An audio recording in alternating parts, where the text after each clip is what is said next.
غربت یا بھوک سے تنگ آ کر کچھ لڑکیاں اپنی دنیاوی خواہش پوری کرنے کے لیے اور کچھ لڑکیاں بہت مجبور ہو کر ہر آدمی کو چند روپوں کے لیے اپنا جسم بیچ دیتی ہیں اور وہ درندے ان کے جسم کو نوچ کر چلے جاتے ہیں۔ جب اس کاروبار کے بارے میں بہت زیادہ چرچا ہوا تو بڑے بڑے افسروں نے پولیس پر زور ڈالا کہ تم لوگ ان کو جا کر کچھ کہتے کیوں نہیں۔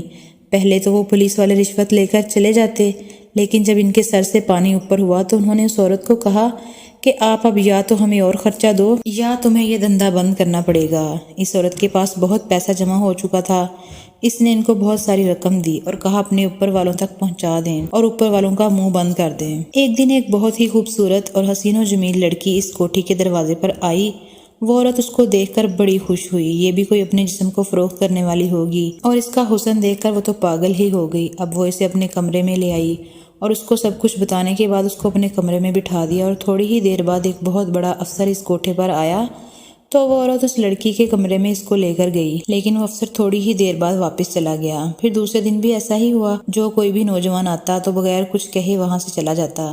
اس عورت کا کاروبار بالکل ڈاؤن ہو رہا تھا۔ پھر ایک اور مرد اس لڑکی کے کمرے میں آیا، لیکن پھر وہ بھی چند لمحوں بعد ہی واپس چلا گیا۔ اس عورت نے اس آدمی سے پوچھا کہ آج کیا بات ہے، تم کچھ کیے بنا ہی جا رہے ہو؟ تو اس آدمی نے کہا اندر جا کر خود دیکھ لو۔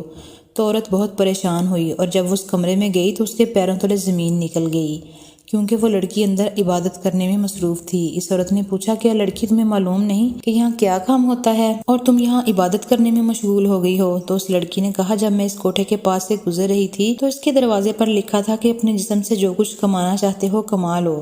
میرے پاس رہنے کے لیے جگہ نہیں تھی، اس لیے میں اس کوٹھے میں آ گئی اور اللہ کی عبادت میں مصروف ہو گئی، کیونکہ یہ جسم ہمارے پاس امانت ہے اور ہم جتنی عبادت کرنا چاہیں کر سکتے ہیں۔ میں اپنے جسم کو عارضی تکلیف دے کر اپنی جنت کما رہی ہوں۔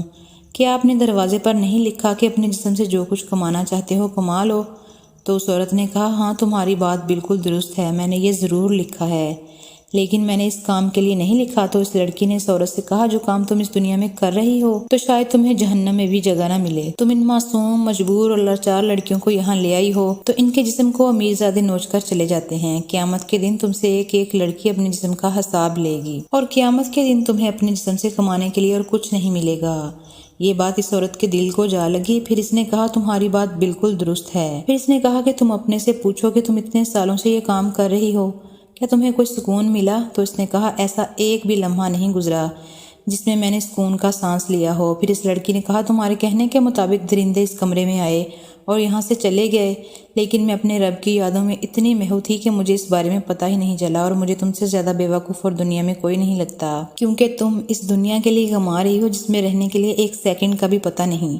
میں تو اس دنیا کے لیے کما رہی ہوں جس میں نے ہمیشہ کے لیے رہنا ہے۔ یہ سن کر اس عورت اس وقت سجدے میں گر گئی اور اللہ تعالیٰ سے گر گڑا کر معافیا مانگنے لگی۔